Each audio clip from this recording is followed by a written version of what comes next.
দেখো বন্ধুরা, আমরা বুক ফেয়ারে চলে এসেছি আর আসার সঙ্গে সঙ্গেই আমাদের খাবার দিয়ে দিয়েছে। তো এবার আমরা কোথায় খাবো, অনেক দোকান খুঁজলাম কিন্তু জায়গা খুঁজে পাইনি। তো এখন আমরা এইখানেই গাছতলায় দাঁড়িয়ে খাবারটা খাবো। তো ওদের আসতে একটু লেট হয়ে গেছে। অমৃতা খাবারে কি দিয়েছে? ও খাবারে বিরিয়ানি দিয়েছে আর স্যালাড দিয়েছে।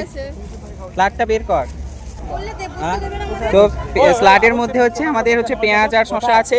তো আমরা খাবো, যে কোথায় যে খাবো ওটাই খুঁজে পাচ্ছি না। আমাদের যেখানে মানে কলেজের স্টলটা আছে, তো ওখানে বসার খুব কম জায়গা, তাই আমরা এদিকের মা চলে এসেছি।